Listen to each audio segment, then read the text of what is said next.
अगर आप समय को कंट्रोल कर पाए तो, या उसकी रफ्तार बढ़ा दें, धीमा कर दें, या उसे पूरी तरह रोक सकें। ये नामुमकिन लगता है, मगर सच्चाई शायद आपको हैरान कर दे। हम समय के बारे में वास्तव में क्या जानते हैं? ये रोजाना की जिंदगी के सबसे रहस्यमयी पहलुओं में से एक है। ये है द सीक्रेट्स ऑफ टाइम।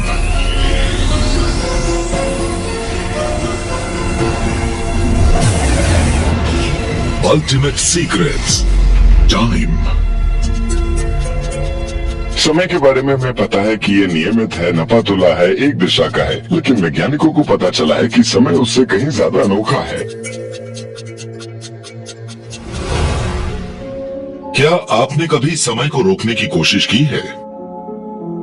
समय के बारे में हम बुनियादी तौर पर मान लेते हैं कि ये आगे की ओर बढ़ता है और इसे रोका नहीं जा सकता, लेकिन शायद ऐसा ना हो। किसी न किसी वक्त हम सब ने समय को रोकने की कोशिश की थी, और एलेक्स गाइटा भी यही करना चाहते थे। मैं 17 साल का था और मैं चेस में इंटरेस्ट लेने लगा। कुछ चेस टूर्नामेंट्स में हिस्सा भी लिया था। एक टूर्नामेंट के दौरान मैं काफी अच्छा खेल रहा था। ऐसे खिलाड़ियों के खिलाफ खेल रहा था जिनकी रेटिंग बहुत ऊंची थी। ऐसे खिलाड़ियों को हराने की मैं सोच नहीं सकता था, पर सच तो यह है कि मैं जीतना चाहता था। लेकिन फिर समय का दबाव बढ़ने लगा। आखिरी मूव के लिए मेरे पास बहुत कम वक्त था। मेरी बेचैनी बढ़ने लगी थी। मैंने अपनी क्वीन को बढ़ाया और जैसे ही नीचे देखा, मैं जान गया कि वो बहुत ही गलत मूव था। अब मेरा हारना तय था। उस वक्त मैं पूरी तरह टूट गया। मैं सोच रहा था, काश मैं समय को रोक पाता और एक बढ़िया मूव करता। ये कोई अनोखा तजुर्बा नहीं है। हर किसी की जिंदगी में वो पल आता है जब आप सोचते हैं कि सब कुछ थम जाए। लेकिन अगर सच में ऐसा मुमकिन हो तो? अगर मैं उसे हरा देता तो मेरी रेटिंग काफी ऊपर चली जाती और शायद मैं चेस को ज्यादा सीरियसली लेने लगता। एलेक्स गाइटा कभी चेस मास्टर तो नहीं बन पाए, लेकिन ऐसा नहीं है कि उन्होंने कुछ भी अचीव नहीं किया। मैं कॉर्नेल यूनिवर्सिटी में अप्लाइड इंजीनियरिंग फिजिक्स का प्रोफेसर हूं और फिलहाल यहाँ का डायरेक्टर भी हूं। हम अपनी लैब में लाइट के साथ हेर फेर करते हैं। उसे रोकने के लिए या रफ्तार बढ़ाने के लिए हम अलग अलग एक्सपेरिमेंट्स करते हैं। एलेक्स के काम को देखकर लगता है कि समय के नियमों को फिर से लिखा जा रहा है। हम अपनी आंखों के जरिए कुदरत में चीजों को देखते हैं और समय को गुजरता हुआ पाते हैं। अलग अलग चीजों से लाइट रिफ्लेक्ट होती है और हमें वो चीजें या घटनाएं दिखाई देती हैं। इसने एलेक्स को सोचने पर मजबूर कर दिया।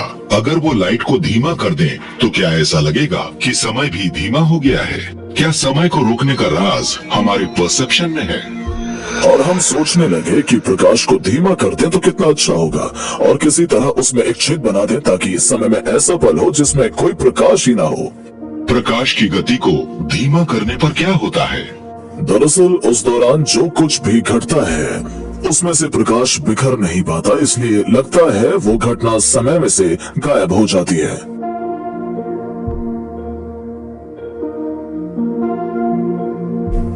हमने इस टेबल पर अपना पहला एक्सपेरिमेंट किया था। हमारा आइडिया था कि किसी भी चीज को देखना हो तो उस पर रोशनी डालनी चाहिए। हमने एक लाइट बीम तैयार की। अलग अलग लेजर्स की मदद से हमने उस लाइट बीम में एक छेद बनाया। उस दौरान एक छोटी सी घटना हुई। उसके बाद हमने लाइट बीम को पहले जैसा बना दिया, और जब हमने उस घटना को देखना चाहा तो ऐसा लगा मानो कुछ हुआ ही नहीं था। अगर आप इसे ऑब्जर्व करें और पहले और बाद की घटना को देखें, आपको लगेगा हमने असल में समय के उस पल को जमा दिया था। छिपी हुई घटना के चारों ओर जो कुछ होता है वो बदलता नहीं है। ऐसा लगता है वो घटना कभी हुई ही नहीं थी। हमारे एक्सपेरिमेंट में सब कुछ एक ऑप्टिकल फाइबर के अंदर किया जाता है। वो रोशनी एक सेकंड के करोड़वें हिस्से के 1000वें हिस्से तक रहती है। शायद एक दिन वो इतनी लंबी हो जाए कि हम अपनी नंगी आंखों से भी उसे देख सकें। लेकिन सच तो ये है कि घटनाएं होती हैं। असल में ये आपके परसेप्शन को बदलती हैं कि वो घटनाएं हुई थी। यानी शायद समय रुका नहीं था। हो सकता है उसके लिए हमारे परसेप्शन में हेरफेर करना फायदेमंद हो। इसके बहुत से कारण है कि इंसान समय को क्यों रोकना चाहता है या समय में लौटना क्यों चाहता है। हम हमेशा गलतियां करते हैं और हम एक सीमित समय में जी रहे हैं। ये जानकारी कि हमारा समय सीमित है इसे बेहद मूल्यवान बना देती है, और यही बात हमारी बुनियादी लालसा को उकसाती है, समय को मापने की लालसा। ये एक ऐसा सवाल है जिसका जवाब पाने में हमने 5000 साल लगा दिए। हम सब जानते हैं कि समय बदलता है। हम सूरज को उगता और डूबता देखते हैं, मौसम को बदलता देखते हैं, लेकिन जब से आधुनिक इंसान वजूद में आया है, हम समय को ज्यादा से ज्यादा सटीकता से मापने की कोशिश कर रहे हैं। समय को मापने ने हमारी दुनिया बदल कर रख दी है, लेकिन समय को जानने की सरल सी बात इतनी सरल भी नहीं थी। ये है स्टुअर्ट बर्जर। ये एक ऐसा टाइम कीपिंग डिवाइस बनाते हैं जो 700 सालों से इस्तेमाल में है। हम इस प्लांट में 1963 से इस डिवाइस को बना रहे हैं। आवर ग्लास या टाइम ग्लास कम से कम 14वीं सदी से इस्तेमाल किया जा रहा है। इसे बनाने में आज भी उतने ही हुनर की जरूरत है जितना कि उन दिनों थी। जब हम टाइम ग्लास बनाना शुरू करते हैं तो हमें इसका निचला सिरा पहले बनाना होता है जिसमें रेत भरी जाती है। उसके बाद हमें दोनों हिस्सों को जोड़ना होता है जिसमें ग्लास ब्लोवर के हुनर की आजमाइश होती है, क्योंकि उसे टाइम ग्लास के बीच के हिस्से पर हवा की सप्लाई को लगातार बनाए रखना होता है जिससे कि छेद बिल्कुल बराबर साइज के हों। समय को नियमित बनाने के लिए ग्लास की काबिलियत पूरी तरह से ग्लास ब्लोअर की कुशलता पर निर्भर करती है। उसे ये पता होना चाहिए कि जब वो उसे गर्म कर रहा हो, उसे पिघला रहा हो, तब ग्लास किस तरह रिएक्ट करता है। ये एक हुनर है जिसे सीखने में काफी वक्त लगता है। उसके बाद ग्लास को सारी रात एक भट्टी में गर्म किया जाता है। अगले दिन उसमें रेत की बिल्कुल सही मात्रा भरी जाती है। रेत की मात्रा टाइम ग्लास के ऊपरी हिस्से से भरी जाती है जो खुली होती है, और जब 1 घंटे का समय पूरा हो जाता है वो उस टाइम ग्लास के लिए रेत की बिल्कुल सही मात्रा होती है।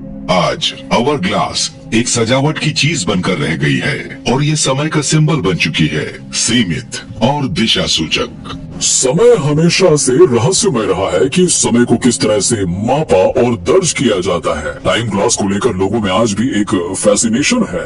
आवर ग्लास की जगह शुरुआती मैकेनिकल क्लॉक्स ने ले ली, जिनमें अंतराल को मापने के लिए गियर्स और स्प्रिंग्स इस्तेमाल हुए। सदियों तक लोगों के लिए समय की सबसे छोटी यूनिट का भरोसेमंद माप था 1 घंटा, लेकिन मैकेनिकल क्लॉक के आविष्कार के बाद सब कुछ बदल गया।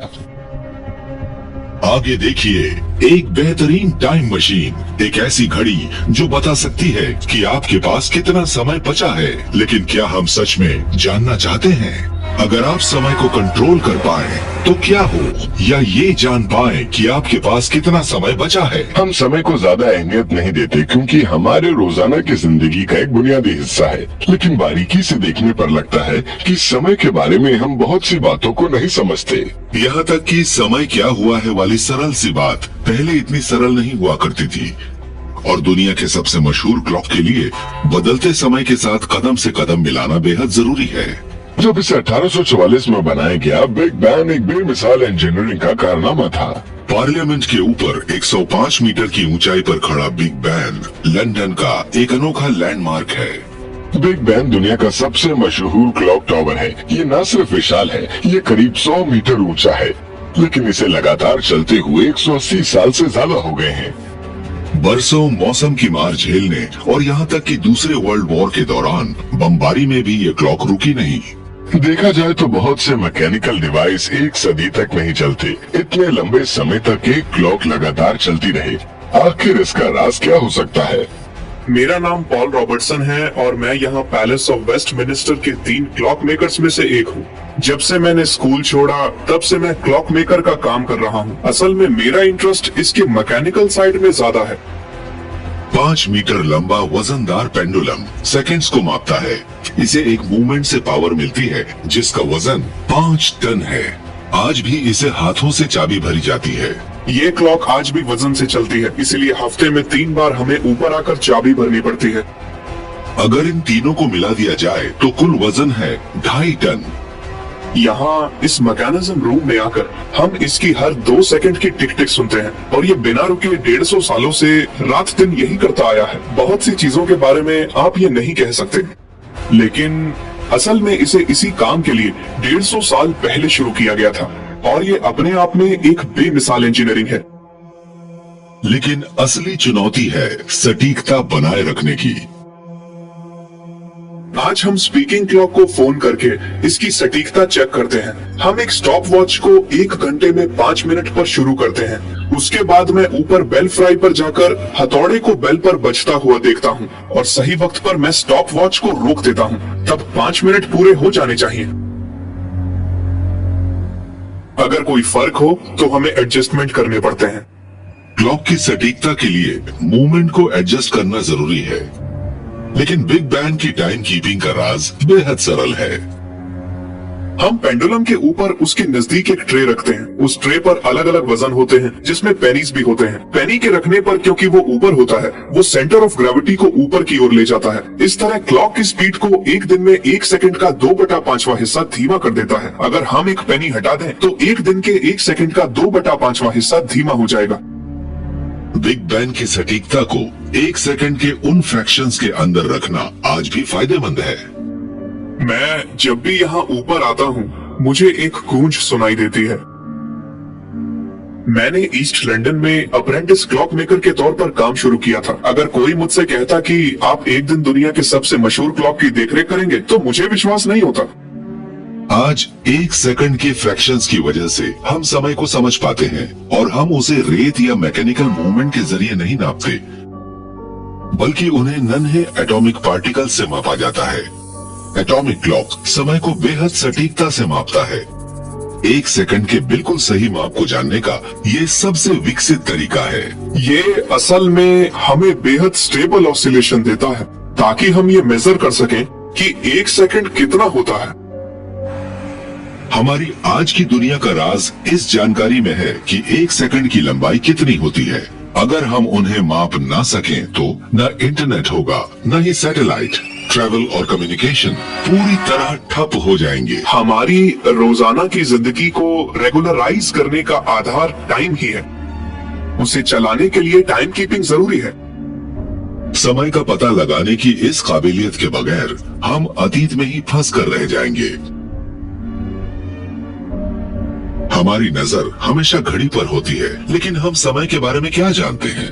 हमें लगता है हम समय को समझते हैं, लेकिन बहुत कुछ ऐसा है जो हम नहीं जानते।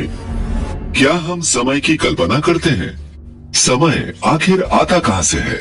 हालांकि 1 सेकंड की लंबाई कितनी होगी, शायद उतनी ना हो जितनी हम समझते हैं।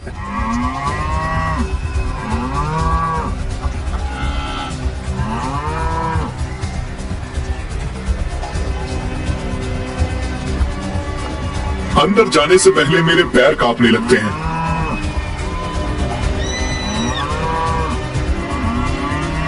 सही जगह बने रहने के लिए हम जी जान से लड़ते हैं, क्योंकि मैन वर्सेस बीस्ट की लड़ाई की यही खासियत है। बुल राइडर्स को 8 सेकंड तक सवारी करते रहना होता है। बुल राइडिंग के रूल बड़े आसान है। लड़ाई एक काउबॉय और बुल के बीच होती है। दोनों के बीच 8 सेकंड होते हैं। अगर उससे पहले काउबॉय गिर जाए तो उसे स्कोर नहीं मिलता। अगर ज्यादा हो जाए तो फर्क नहीं पड़ता। फैसला तो सिर्फ 8 सेकंड पर ही होता है। देखने वालों के लिए हर राइड पलक झपकते ही खत्म हो जाती है, लेकिन बुल पर सवार आदमी के लिए ये बेहद अजीब एहसास होता है। जब बुल की सवारी करते हैं तो ना कुछ दिखाई देता है ना सुनाई देता है। सारा ध्यान बस एक ही जगह पर होता है। वो 8 सेकंड अनंत काल जैसे लगते हैं। वो करीब करीब स्लो मोशन जैसा लगता है, मानो समय रुक गया हो। हर जंप 2 या 3 मिनट के बराबर लगता है। वो 8 सेकंड हमारी जिंदगी का सबसे लंबा समय होता है। समय को हम किस तरह देखते हैं उसमें एक विरोधाभास है। हमारे लिए समय के मायने बदलते रहते हैं। वो हमारी भावनात्मक अवस्था पर निर्भर करता है। हमारी भावनाएं गुजरते समय को कैसे बदल सकती हैं? समय के बारे में हमें लगता है कि ये वो है जो हमारे चारों ओर घटित हो रहा है, कि उस पर हमारा कोई कंट्रोल नहीं है। लेकिन असल में समय वो है जिसे हम अपने अंदर बनाते हैं।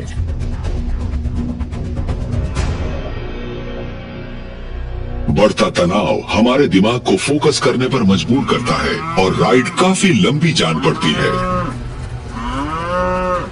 एक रिंग में बुल पर राइड करने से पहले की मानसिक अवस्था को साइकोलॉजिस्ट इमोशनली सेलिएंट कहते हैं। यानी आप जो कुछ देखते हैं, जो कुछ सुनते हैं, जो कुछ करते हैं, वो सब कुछ जान बचाने के लिए होता है।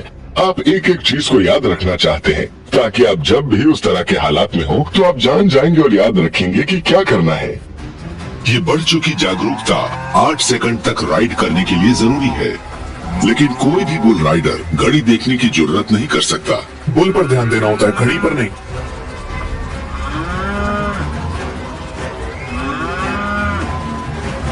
इसका राज है कि समय के बारे में हमारा एहसास हमारे हालात के साथ बदलता है, लेकिन अगर समय हमारे मन की उपज है तो क्या हम कह सकते हैं कि क्या समय हुआ है? आगे देखिए, एक सिक्के का वो राज क्या है जो दुनिया के सबसे मशहूर क्लॉक को बिल्कुल सही बनाए रखता है। समय वो नहीं है जो हम समझते हैं। ये तेज हो सकता है, धीमा हो सकता है या पूरी तरह रुक भी सकता है। हजारों सालों से हम कोशिश करते आए हैं इसे मापने की, समझने की और कंट्रोल करने की, लेकिन समय के बारे में सबसे बुनियादी सवाल है कि आपके पास कितना समय बचा है। ये है फ्रेडरिक कोल्टे। 10 साल पहले इन्होंने इसी सवाल के बारे में सोचना शुरू किया था। उन दिनों मैं कब्रिस्तान में काम किया करता था। मैं घास काटता था और गड्ढे खोदता था। मैंने महसूस किया कि मरने के बाद सब कुछ खत्म हो जाता है। समय हमारा सबसे सीमित साधन है। अगर आपको पता चले कि आपके पास कितना समय बचा है तो आप उसका इस्तेमाल कैसे करेंगे? इस बात से फ्रेडरिक को एक आइडिया मिला। समय के बारे में हमें कैसे पता चलता है? हम एक घड़ी का इस्तेमाल करते हैं, लेकिन अगर वो घड़ी आगे चलने की बजाय पीछे की ओर चले तो ये बताने की बजाय कि क्या समय हुआ है, वो आपको बताए कि आपके पास कितना समय बचा है। टिकर एक सिंपल सी रिस्ट वॉच है जो आपकी जिंदगी की उल्टी गिनती करती है। क्या ये संभव है कि एक घड़ी आपको बता पाए कि आपकी मृत्यु कब होगी? शुरुआत हम एक एल्गोरिदम से करते हैं। एल्गोरिदम उन पहलुओं को देखता है जो आपकी सेहत पर असर डालते हैं, जैसे कि स्मोकिंग, एक्सरसाइज, दिल की बीमारियां। आप एक जानकारी फीड करते हैं और एल्गोरिदम एक नंबर बताता है। बहुत छोटी सी गलती की गुंजाइश के साथ वो नंबर बताएगा कि आप कब तक जिंदा रहने वाले हैं। घड़ी पर आप एक सेटिंग को एडजस्ट करें और उल्टी गिनती शुरू। आप पहले से नहीं बता सकते हैं कि कोई कब मरने वाला है। बहुत से अनजाने फैक्टर्स होते हैं, लेकिन स्टेटिस्टिकली टिकर बहुत ही एक्यूरेट है। आप कह सकते हैं मेरे पास 40 साल बचे हैं, मेरे पास 50 साल बचे हैं। वो नंबर हमारी समझ के बाहर है। जब आप मिनट्स को गुजरता देखते हैं, जब आप सेकंड्स को गुजरता देखते हैं, तब गुजरता समय बिल्कुल असली लगने लगता है। लेकिन आप अपनी ही मृत्यु के बारे में लगातार याद दिलवाना क्यों पसंद करेंगे? ये आपको याद दिलाने के लिए है कि आपकी जिंदगी का हर सेकंड अनमोल है।